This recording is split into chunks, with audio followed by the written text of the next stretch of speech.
Hey, so amazing. You see how they playing? Live wire, it's all about sports and entertainment. You don't wanna miss it, so official like you never seen. Keep it going till the whistle blowing from the referee. Everything from highlights and stats, you know that we gotta run it back. Whether on the field or the court, you know that this is where it's at. Subscribe, no delaying. This is Live Wire, sports and entertainment. Let's go.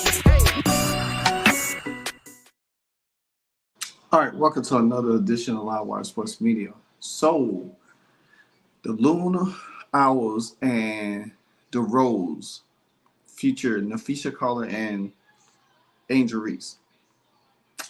This little rivalry thing in Unrivaled kind of had been a little bit chippy. And to the fact of the matter is that Angel Reese has been doing a lot of barking, ever since they beat the Owls and, marking a little hooty-hoo situation, they do after every win. And last night's game was no different. But the fact of the matter is that a lot of people not highlighting the whole game. They just posting clips on X of what Angel Reese is doing. But they fail to realize Angel Reese had 4 fouls. She got in foul trouble a lot, and she was pretty much dominated by Sha'Carri Austin. Saying not like she was the only incident they showed with her and Sha'Carri Austin was when she scored on Sha'Carri Austin under the basket, and Austin got kind of like, I guess you could say, stepped on her feet, and Angel Reese threw her backwards. Let me see if I can show you that clip real quick. No, that's not the one. Here it is, right here. There you go.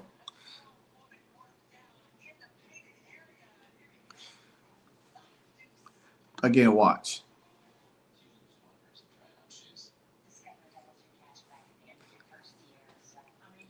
Now, if you really paid attention to that clip, you can see that Austin got her leg caught up with Angel Reese, and Angel Reese viciously threw her elbow to throw her down. Now, technically, if she should have been thrown out the game. She should have been assessed with an offensive foul. You know what I'm saying? And this is one thing people got to realize. Angel Reese got her welcome to the NBA moment last year when Alyssa Thomas hooked her by the neck and threw her down.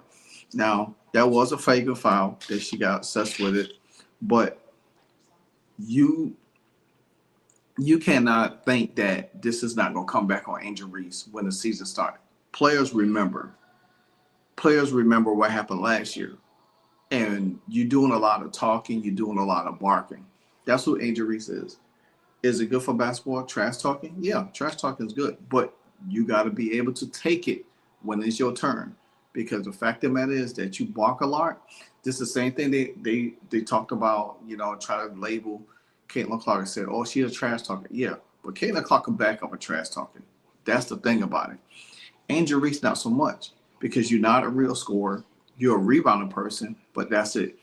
You not as efficient. You get bored. You can't make up layups efficiently. Have you improved in a rival a little bit? Yeah, a little bit here and there. But make no mistake, when you get into the this season coming up, players like Napheesa Collier, Sha'Carri Austin, they all gonna remember this. You got the big dogs like Alyssa Thomas. She's going to be physical.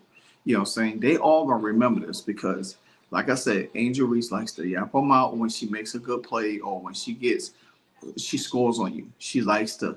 You seen her last year when she went off for like 20 points against the Indiana Fever, and she was dogging Alyssa Smith, and she was just yapping her mouth, yapping against Alyssa Smith.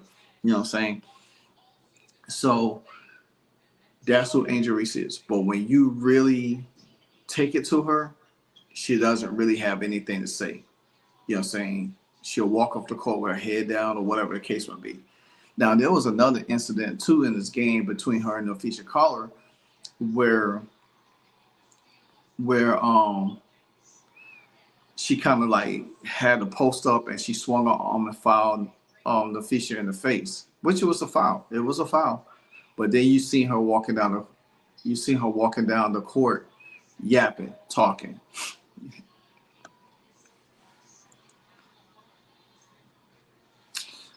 Keep showing that one again. Oh.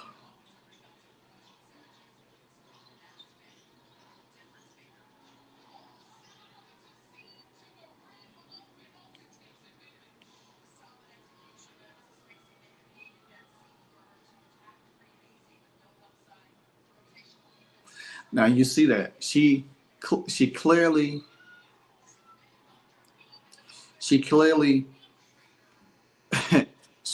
turned around, swung her arms, and hit Napheesa in the face. In which that's a foul. No, 9 times out of 10, that's a foul. You know what I'm saying? But injuries don't like it. She kind of like um was upset about it. But nevertheless, Courtney Williams, she's another trash talker. You know what I'm saying? Especially when she hit her shots, and she was hitting her shots and talking her trash last night. So to me personally, I don't really care about the trash talking too much because it's on the court. It's competitive basketball. But when you start doing little things like throwing people down and doing stuff like that, that's where I kind of like have a problem with, because the fact of the matter is that you gotta take that play out of it, because we already know that some players in the league does play dirty. You know what I'm saying? But you don't want Angel Reese to be labeled as a dirty player. But that was not a good move. You know what I'm saying? With how she throw Shakira Austin down. And like I said, Shakira Austin she had a great game. She had a great game last night, and she, Angel Reese couldn't do nothing with her. And just for that little moment, Angel Reese feel like, oh yeah, I got the best of her. But you got to think about this at the same time. What's going to come out of that? You know what I'm saying? What's going to come out of that? Because if you think about it, at the end of the day, it's just unrivaled. They're playing for playoff seeding. You know what I'm saying? Most likely the Owls and the Rose might meet again. And this pretty much is going to be a rivalry that is going to get the best out of both players. Now, we've seen Napheesa Collier, and Napheesa Collier has a chip on her shoulder. She has a very chip on her shoulder. She lost in the championship last year, and she's pissed off about that. And she was on the Dan Le Batard show, and you can see it carry over. You can see how it all started in Unrivaled with her, one of the 101 tournament. The way her team plays, they only lost one game, and that was to the Rose. And and then you got to look at in the W, when I think the Minnesota Lynx won the in-season tournament and then made it to the finals. Because to me, I picked them to win the finals last year, but they got pissed. They got robbed. They got really robbed of that. And I just feel like at the end of the day, that's motivation. And she talked to Dan Le Batard about it on the show, about her being pissed off. So take a listen. How do you do losing? I remember in Miami when LeBron James was the centerpiece of losing, where it looked like at the end, 5 minutes left with Dallas, he's swinging the ball on the perimeter because he doesn't want to have the ball anymore. He described himself as castaway, where he goes away for a month and just stews in his misery. What was the losing to the Liberty like? Yeah, it was awful. I mean, I felt a lot of anger. I've not been, quiet about how I felt about the finals. So I was riding on anger for a really long time.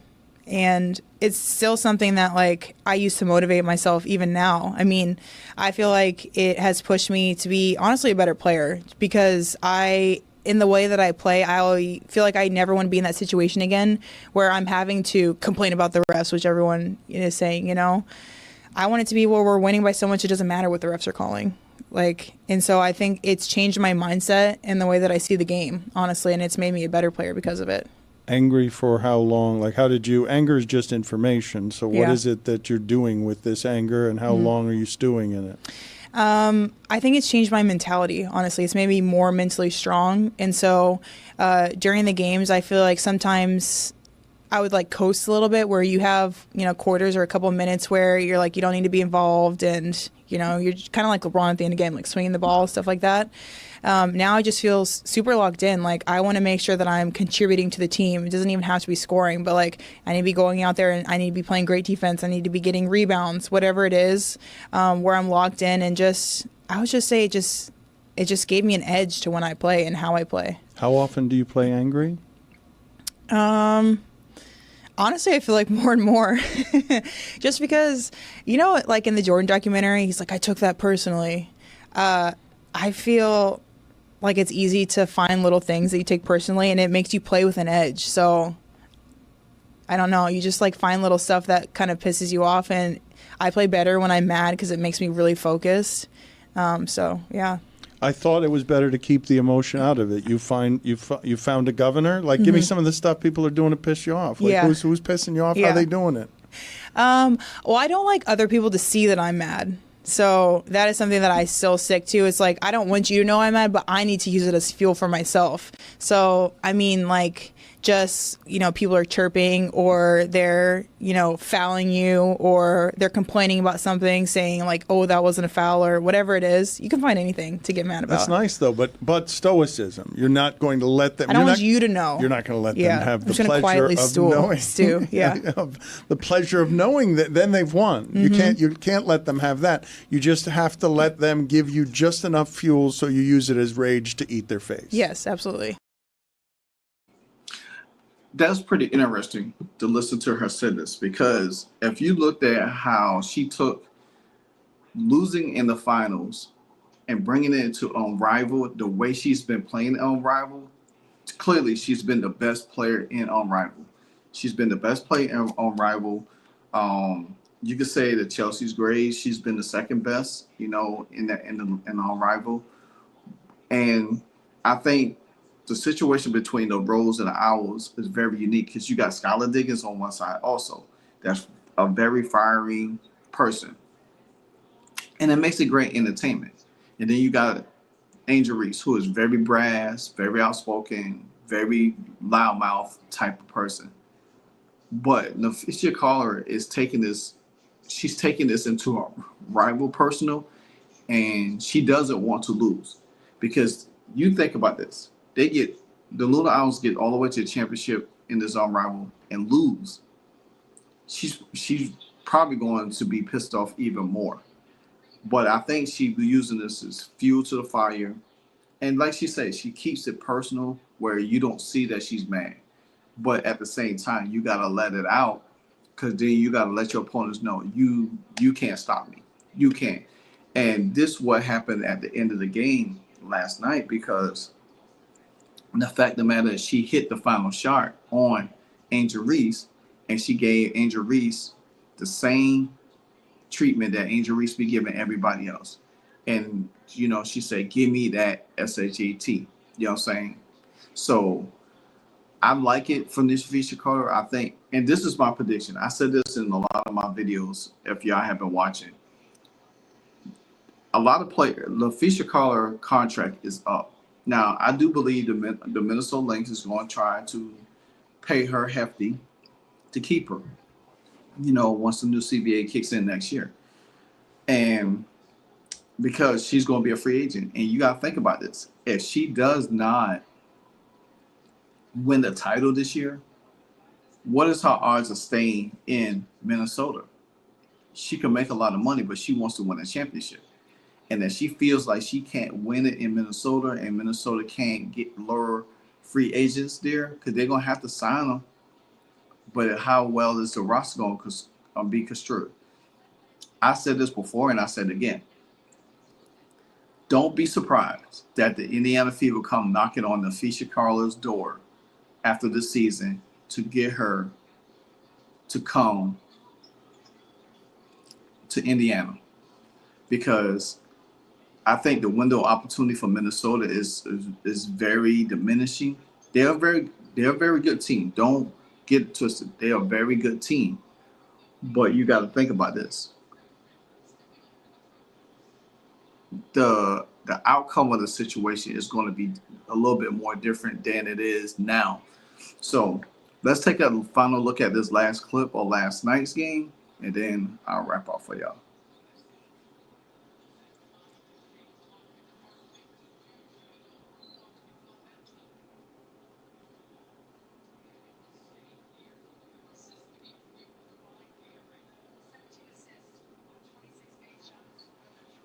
Now, to me, even though Napheesa Collier said that, even though because Angel Reese was walking off the court with her head down, and Napheesa Collier yelled at her, I would love to see it. I would love to see it like she scored on her and then tell her and said it in her face. You know what I'm saying? The confrontation. Because I'm telling you, if Angel Reese gets something on her, she's going to talk. She's going to talk. So, but I love it. I love that, Napheesa Collier is getting fired up, and she has an axe to grind. Like I said, she's going to take this season very personal. And it's going to be championship or bust for the Minnesota Lynx, because going into next year where almost everybody that's under 1-year contracts is going to be free agents, it's going to be one of the situations that you're going to have to look deep into. She's going to have to see what's beneficial for her to win a title, and I think to me, I feel like her coming to Indiana would be very best beneficial, and it'd be more realistic for her to win a title, especially when you think about the Minnesota Lynx roster right now. Courtney Williams, you know what I'm saying? She's not Caitlin Clark. You know what I'm saying? She's not Caitlin Clark. But she's not Caitlin Clark. You gotta think Kayla McBride is a little bit older. You got Alana Smith, Bridget Carlton, I think that's her name. And then you gotta look at what's on the bench. They signed some pieces, but I don't feel like this team is have another 2 years to try to win a title together. I just feel like that. I just think that right now they have a chance to get to the finals.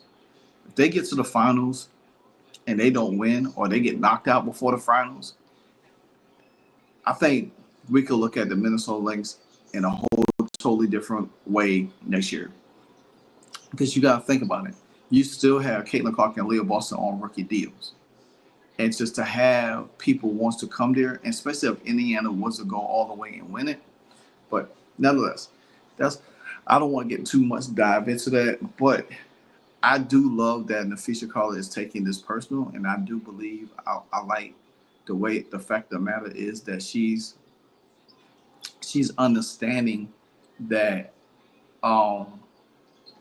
she needs to assert herself. She needs to be a little bit more outspoken. She needs to, take it personal.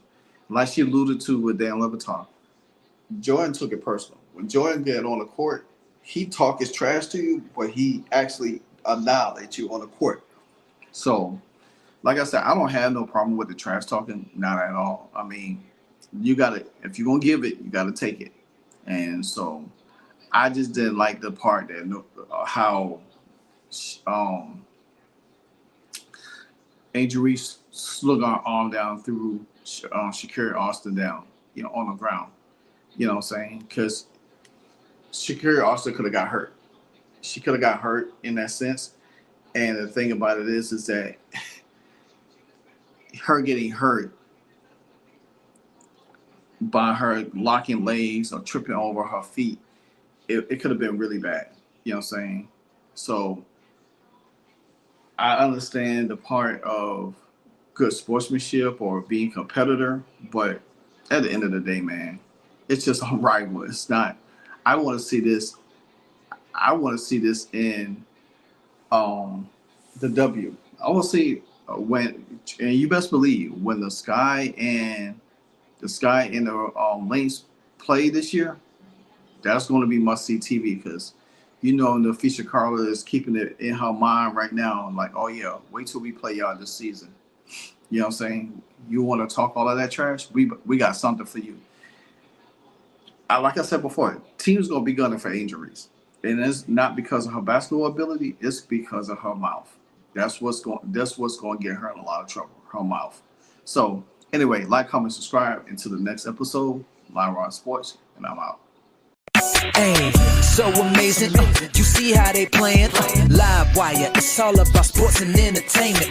You don't wanna miss it, so official like you never seen. Keep it going till the whistle blowing from the referee.